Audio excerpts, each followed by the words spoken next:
Let us read from Genesis chapter 5, verses 21 to 24.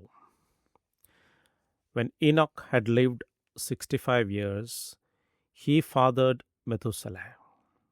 Enoch walked with God after he fathered Methuselah 300 years and had other sons and daughters.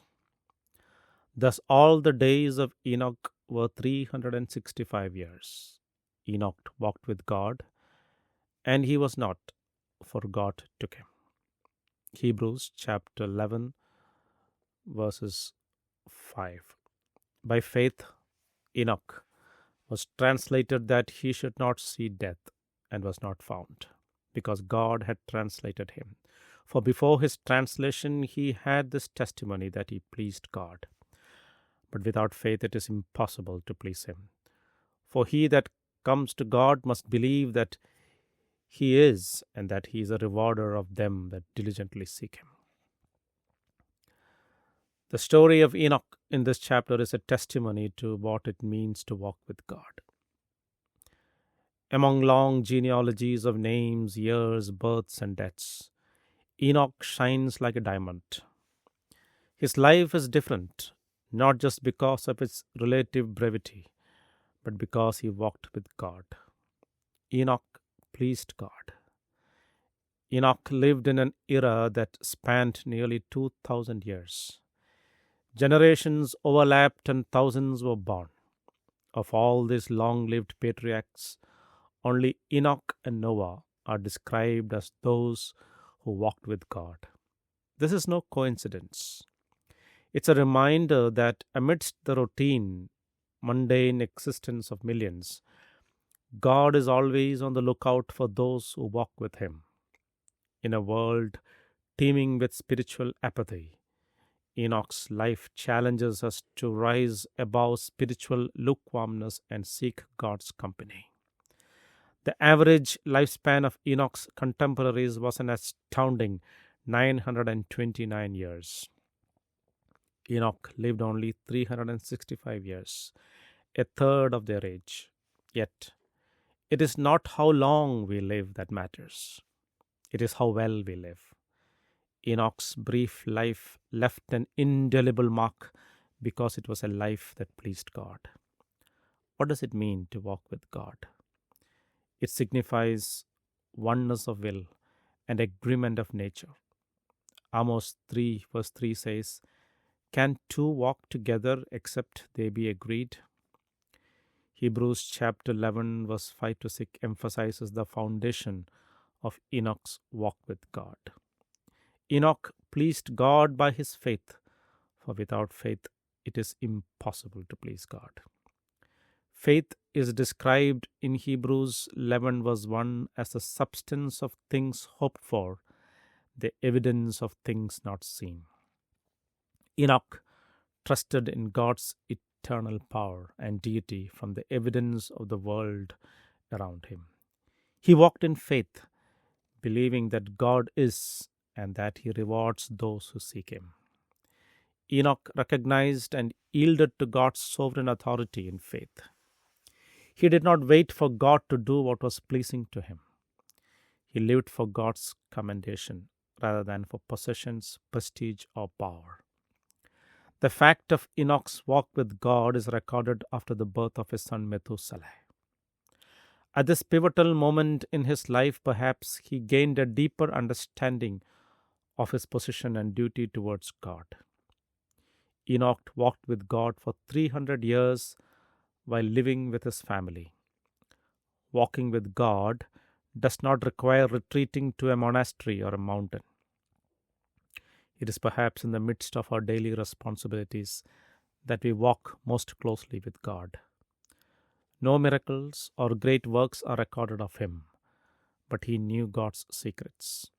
He prophesied the coming of the Lord with 10,000 of his saints to judge the ungodly, as recorded in Jude 14 and 15. In an era where God was beginning to reveal his salvation plan through sacrifices and figures, Enoch saw and believed the end times. He boldly warned his generation, calling out to their ungodliness. Walking with God also means sharing His truths with others and being a voice of truth in a confused world. By faith, Enoch was taken up so that he did not experience death. This faith was manifested not first in his translation, but in his daily walk with God. This faith was not based on visible evidence, but on hope in the unseen. The impact of Enoch's life went beyond his immediate surroundings to challenge all future generations.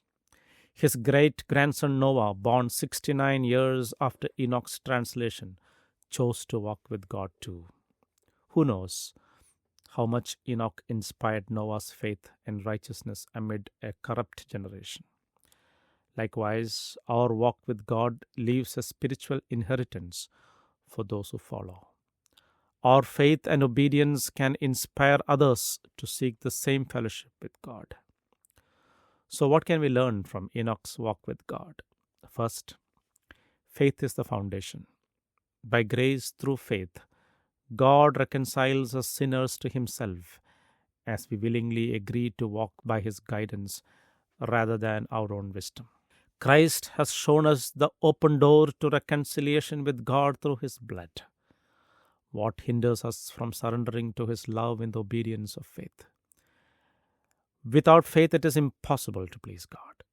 Second, our walk with God should permeate every aspect of our lives. Faith is manifested in our consistent and willing submission to His will in all things. Family, work, and daily responsibilities are not hindrances, but opportunities to reflect His presence in the ordinary. Third, walking with God involves godliness. Like Enoch, we must value God far above all else as the great judge of all. This sets us apart, living righteously in a world that often resists godly values. This helps us share God's truths with love and conviction, warning others of the judgment to come. Finally, we must live with an eternal perspective. Enoch sought God's approval alone and obtained a good testimony from God through his faith. Is this the treasure that our hearts are set upon? Where our treasure is, there our hearts will be. Do wholeheartedly desire to dwell in His presence forever. Let us look back on our lives and test if we are walking with God. Is your life marked by faith and obedience? Surely goodness and mercy shall follow me all the days of my life, and I will dwell in the house of the Lord forever. This is the living and eternal hope we have when we walk with God. Let us, like Enoch, choose to walk with God. Let our lives reflect His grace and truth and shine as a beacon for those who need light. By faith, let us seek God's commendation, which will be our glorious reward throughout eternity. God bless.